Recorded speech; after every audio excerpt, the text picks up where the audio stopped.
बेटी से रिश्ता। कहानी मयंक और विभा की है। मयंक एक अच्छी नौकरी करता था, लेकिन विभा की जाति का ना होने के कारण विभा के माता पिता शादी के लिए नहीं मानते हैं। पर जब दोनों अपनी मर्जी से शादी कर लेते हैं तो क्या है विभा, 6 साल हो गया है शादी को, लेकिन एक दिन नहीं गया कि तुम माँ पापा को याद कर परेशान नहीं होती। मैं कितनी कोशिश करता हूँ कि तुम सब भूल जाओ। कोई नहीं भूल पाता है मयंक। माँ पापा को कोई कैसे भूल सकता है। तभी सास का फोन आता है। माँ लो, विभा से बात कर लो, आज उसे अपनी माँ की बहुत याद आ रही है। बेटा विभा, मैं आ जाऊं? हम दोनों चलेंगे तेरे माँ पापा के पास।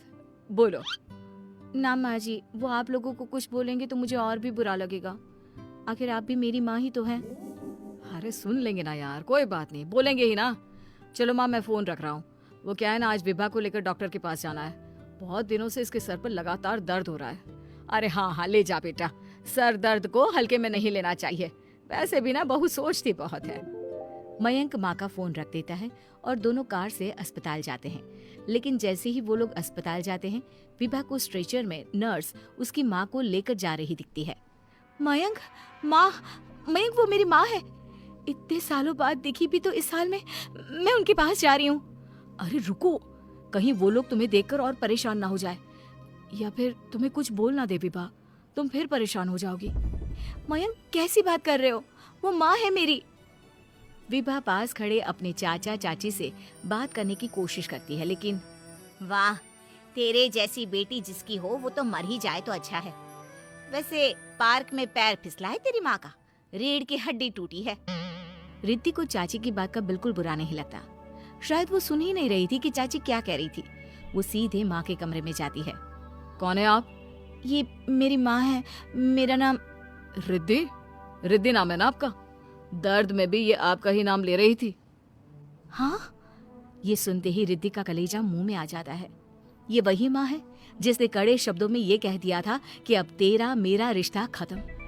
फिर रिद्धि का पति मयंक भी वहां आ जाता है। सामने खड़े होते हैं रिद्धि के पिता। पापा, क्या हुआ माँ को?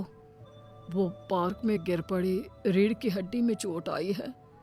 रिद्धि पिता की तरफ देखती है, लेकिन पिता मुंह फेर लेते हैं। पता है मयंक, माँ दर्द में मेरा नाम ले रही थी। मेरी माँ मुझे याद कर रही थी मयंक। मैं माँ को कुछ नहीं होने दूंगी, देख लेना। हाँ रिद्धि, हम मिलकर माँ का ख्याल रखेंगे, उन्हें फिर से खड़ा कर देंगे। लेकिन भैया कहाँ है? रिद्धि पिता के सामने जाकर खड़ी हो जाती है। पापा, भैया कहाँ है? वो अमेरिका में है, वो नहीं आ पाएगा। रिद्धि फिर माँ की ओर ध्यान कर लेती है। उस पूरी रात रिद्धि माँ को देखती खड़ी रहती है। पिता मन ही मन सोचते हैं, जब इतना ही प्यार था तो क्यों चली गई किसी एक अजनबी के लिए हम सभी को छोड़कर। तभी डॉक्टर बाहर आते हैं। आपकी वाइफ को होश आ गया है, क्या मैं उनसे मिल सकता हूँ? जी नहीं, वो बार बार अपनी बेटी का नाम ले रही है। रिद्धि बेटा, तुम अंदर चली जाओ।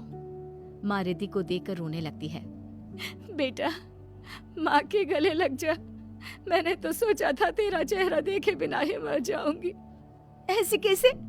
भला मैं अपनी माँ को कुछ कैसे होने दे सकती हूँ? माँ उठने की कोशिश करती है, लेकिन वो उठ नहीं पाती।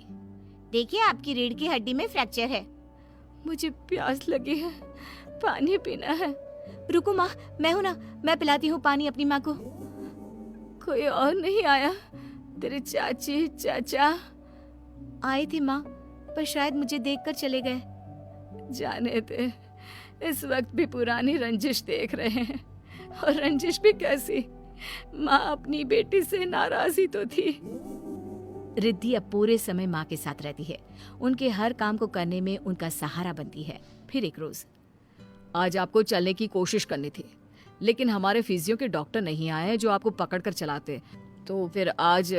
डॉक्टर साहब, मैं हूं ना, मैं माँ को चलने में मदद करूंगी। रिद्धि माँ को चलाती फिराती, उनके खाने पीने का ख्याल